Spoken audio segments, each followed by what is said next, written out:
Hey everybody, and welcome back to Wednesday at the Well. This week we're going to look into the book of Esther and introduce it to you. Remember that you can always download the study guides off the church website, or you can also pick them up here on Sunday morning at the table in the back of this room, and they're available for you. The study guide is the best way for you to dig deep and get involved, to get as much out of it as you can. And as I've been reminding you, just hang on to these and keep them, put them in a notebook, because at the end of this, you're going to have a nice little commentary on the Bible that you could use for the rest of your life. So let's pray together and then we'll begin. Father, today we ask you to bless our studies of the book of Esther. Help us to learn, Father, what it means when we have great faith and trust in you, and that when we stand up for the right thing, and that we are willing to do those things no matter what the cost. In Jesus' name, amen. The events of the story of Esther happened between Ezra chapter 6 and 7. The book is named after the main character of the story, Esther, and the name Esther means star. There's one thing that's very unique about Esther, in that it is the only book in the Bible where God is not mentioned. But in reading the story, you can see how God is all over this story in between every single line. And so there is some debate among scholars as to why God is not mentioned. The most prominent theory is that the book had to pass through the hands of Persian censors, and they probably took it out because it was written in the Persian Empire. Now, we don't know if that's the case or not. Maybe God just wanted us to have this story as just a way to reinforce what's around it in Scripture. It's a great story, and if we can learn a lot from it, and hopefully we will. In the last couple of weeks, we studied the books of Ezra and Nehemiah, which tell us of the events that surround what's called the remnant that had returned from exile from Persia back to Jerusalem and to Judah. However, the story of Esther takes place back in the land of captivity, or Persia. The number of Jews who stayed back in Persia vastly outnumbered the number of those who returned to their homeland, to Jerusalem. The book of Esther records how the Hebrew race was saved from destruction, really from genocide. God had been careful in protecting his chosen people for centuries so that the promised Redeemer Jesus could still come from the Abraham and the Davidic bloodline. And God could not, no matter how hard others tried, couldn't let all of the Jewish people be wiped out, and they never were. So to prevent disaster, God uses Esther in this story to save his people. It outlines into 4 parts. Esther becomes queen. Then we meet Haman, who is the nemesis of the story. In part 3, Esther's intercession. And then part 4, the deliverance of Israel. And so let's go to part 1, where we learn how Esther becomes the queen. In chapter 1, Vashti is the queen of Persia, and there's a feast taking place. There's a beautiful garden in King Ahasuerus' palace, and so they're in the middle of this feast. And let's go to question number 1. On the 7th day of the feast, the king runs out of entertainment. So, to keep his guests entertained, what does he do? Now, let's read this, and it's terribly offensive. Today there's a lot of social mores against what we're about to read. But I'm sorry. So starting in Esther chapter 1, verse 10. On the 7th day, when King Xerxes was in high spirits from wine, so he's drunk, he commanded the 7 eunuchs who served him, and there are their names, to bring before him Queen Vashti, wearing her royal crown, in order to display her beauty to the people and the nobles, for she was lovely to look at. Now, so the king wants the queen to come out wearing only her crown, so that all of his drunk friends at his party can look at her, see what the problem is. All right, so let's go to question number 2.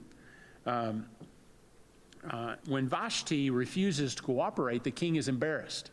In anger, he asks his advisors what to do. What do they tell him and why? And let's start in verse 13.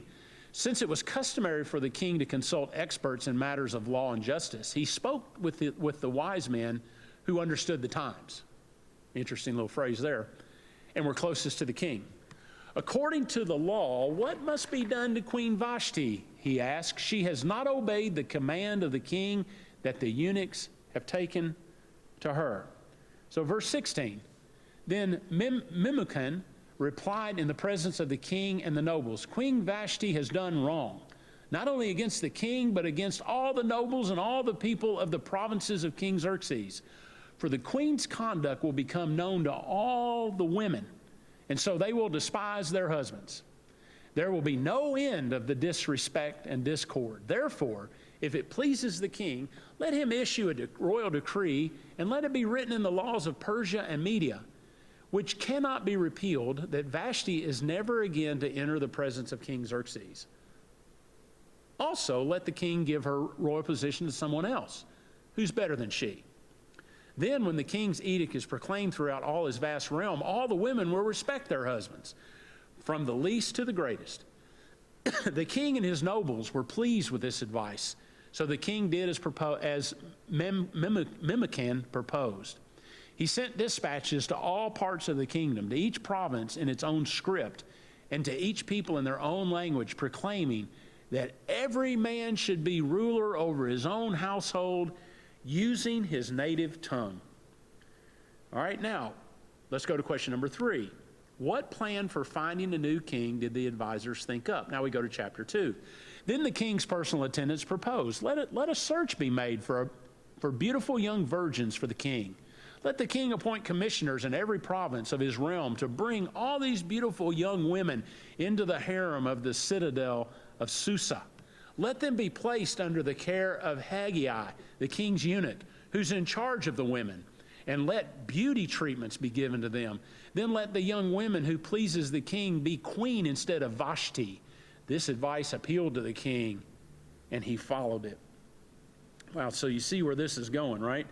The king is going to, not only is he going to try to deal with the women of his realm, but he's also going to deal with this queen. Now let's read the rest of this starting in verse, we'll be in verse 5. Esther enters the contest at the instruction of her cousin Mordecai, who had adopted her as his own daughter in chapter 2, verse 15. We learned that Esther is a very beautiful girl, and that she ends up being the one chosen in chapter 2 to replace Vashti as the queen. All right, let's look at question number 4. What commendable act does Mordecai perform in chapter 2, verses 21 through 23? And we'll read. During the time Mordecai was sitting at the king's gate, Bigthana and Teresh, 2 of the king's officers who guarded the doorway, became angry and conspired to assassinate King Xerxes. But Mordecai found out about the plot and told Queen Esther, who in turn reported it to the king, giving credit to Mordecai. And when the report was investigated and found to be true, the 2 officials were impaled on poles. It's not really smart to talk about taking out the king. All of this was recorded in the book of the Annals in the presence of the king. All right, so Mordecai does a favor for the king. He lets him know that 2 of your trusted officials, those that guard the entry to your kingdom, right, are going to kill you, are going to try to assassinate you. And so Mordecai lets them know and prevents the plot. Well, then we go to another plot, and this is the plot of Haman. This is in chapters 3 and 4. In these chapters, we meet a man of great success by the name of Haman. He has risen to a very powerful position in the Persian government. He's kind of like a vice president, maybe a prime minister. This position makes him second to the most powerful man in the kingdom after the king himself. But as the story unfolds, we find out that Haman's success becomes a disaster for him instead of a blessing. Haman is really a little man in a big position. And he can't get over the fact that this one Jewish old man, Mordecai, will not bow down to him when he passes by. You know, a man of high position and a man that has dignity should have overlooked the disrespect of one poor old man. But Haman's problem was pride, and Mordecai had hurt his pride. And so Haman does what many people in his position do that have any power. He retaliated against him. Quick story, years ago when I was working and preaching at a church in Nashville, we had a fence that was on our back of our property that separated us from a state highway. And that fence was the property of the state. Well, the fence was in terrible condition. It had rusted, it had worn down, it was decades old, and it needed to be replaced. And so I contacted our local state representative to ask him what we needed to do to get that replaced.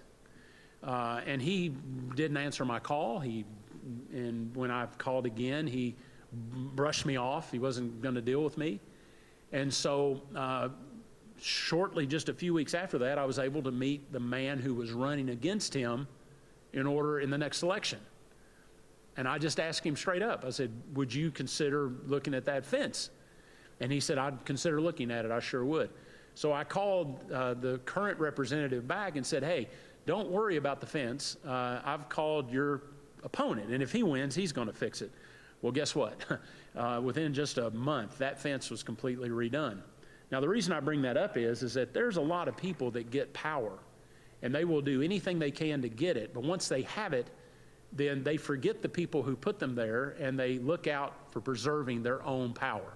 So when this representative realized that I was going to go around him, and that if that story got out that the preacher of that church was going to support this other guy, it could have very easily, I guess, have hurt him.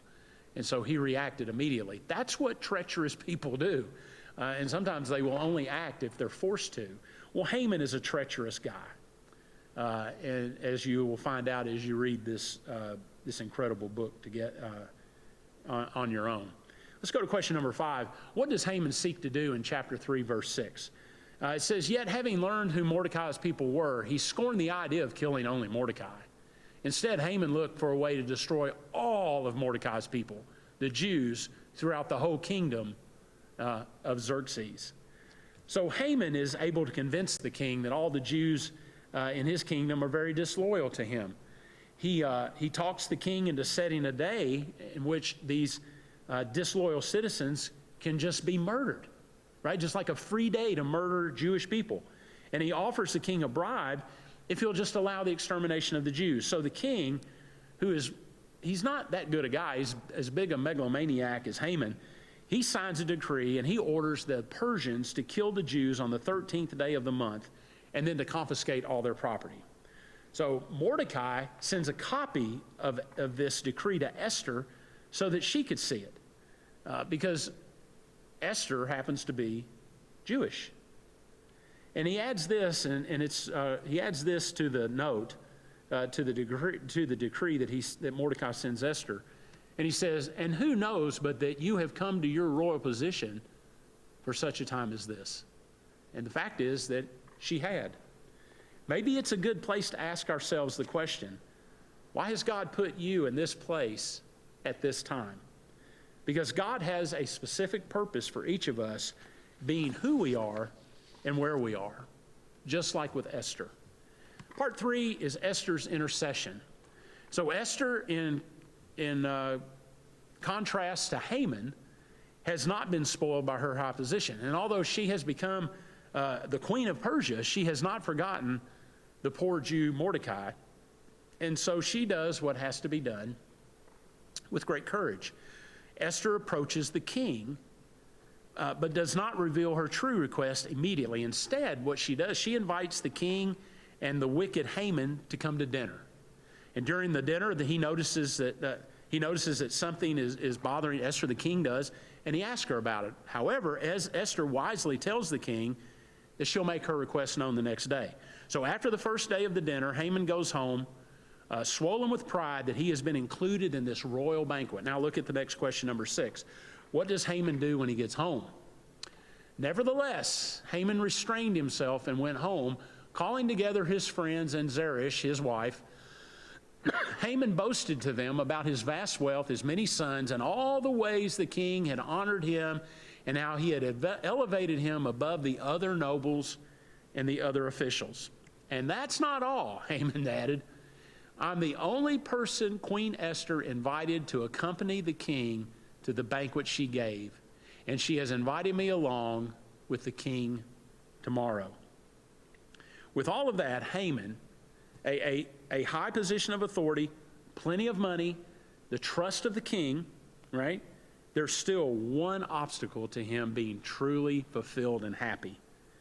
So question number 7, what stands in the way of Haman's happiness, and how does he prepare to remove it? So watch what he's doing here. But all this, he says, gives me no satisfaction as long as I see that Jew Mordecai sitting at the king's gate. His wife Zeresh and all of his friends said to him, have a pole set up reaching to the height of 50 cubits, and ask the king in the morning to have Mordecai impaled on it, and then go with the king to the banquet and enjoy yourself. In other words, if Mordecai's your problem, murder him and then go to dinner with the king. This suggestion delighted Haman, and he had a pole set up. Isn't that something? So let's go to the deliverance and see how this all kind of ends up, which ends up being part 4 in the last section of outline of the book of Esther. And let's talk about the deliverance of Israel. After the first day of the banquet, the king can't go to sleep.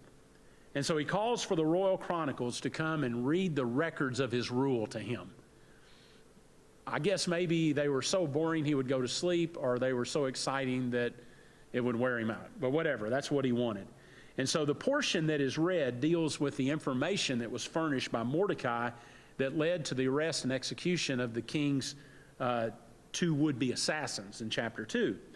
Immediately, the king wants to know what has been done to repay Mordecai for his great service. At the same moment now, God's involved in this. At the same moment, Haman walks into the court, and the king orders that he be brought in. He then asks Haman what should be done for someone that the king wants to honor. So the king knows that Mordecai saved his bacon from those 2 assassins. And at the same time, Haman walks in, who hates Mordecai, and the king says, hey, what would you do if you were me to honor someone that deserves honor? And so chapter 6 tells us what Haman tells the king. It tells what the king is talking about here, who he's talking about. And so he asked Haman, what should I do? And so he answered the king, for the man the king delights to honor, have them bring a royal robe the king has worn and a horse the king has ridden, one with a royal crest placed on its head. Verse 9, then let the robe and the horse be entrusted to the one of the king's most noble princes. Let them robe the man the king delights to honor and lead him on the horse through the city streets, proclaiming before him, this is what is done for the man the king delights to honor. Okay, so Haman's answer, he thinks that the king is wanting to honor him. But he's not. He's talking about Mordecai. But thinking it's him, he says, well, you should put him in a king's robe. You should put him on a king's horse, both of which the king has used. And you should parade him through the streets, and you should tell everybody how awesome this guy is, right? All right, well, let's go back to let's go to question number 8. What is Haman forced to do in chapter 6? Go at once, the king commanded Haman. Get the robe and the horse and do just as you have suggested. And here it comes. For Mordecai, the Jew who sits at the king's gate. Bam! I mean, that is the worst news ever for Haman, right? And the king says, do not neglect anything you've recommended. So the nobleman who is going to lead Mordecai around the city in the king's robe and on the king's horse is going to be Haman. I mean, ultimate humiliation. The worst possible outcome as far as Haman was concerned. Look at verse 11. So Haman got the robe and the horse. He robed Mordecai and led him horseback through the city streets, proclaiming before him, this is what is done for the man the king delights to honor.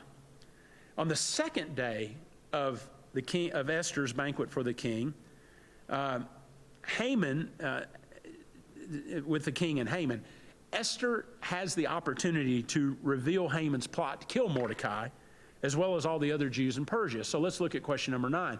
When Esther tells the king that Haman has deceived him into making a decree that would exterminate all the Jews in the land, and that she would also be killed, what does he do? Well, the king got up in a rage, left his wine, terrible, and went out into the palace garden. But Haman, realizing that the king had decided his fate, stayed behind to beg Queen Esther for his life.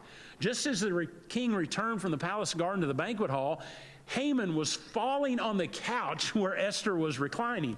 The king exclaimed, "Will he even molest the queen while she is with me in the house?" So Haman's day has gone from bad to much worse.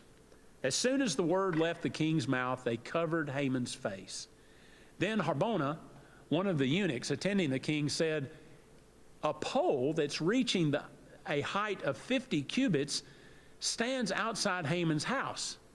He had it set up for Mordecai, who spoke up to help the king." The king said, "Impale him on it." Complete circle now completed. So they impaled Haman on the pole he had set up for Mordecai. Then the king's fury subsided. Now, it gets a little strange here, but remember, we're talking about an ancient culture. A Persian king's decree could not be changed, so the decree for the Jews' massacre could not be reversed. All right? That was just their law. So the king issued another decree allowing the Jews to defend themselves and kill anyone who attacks them.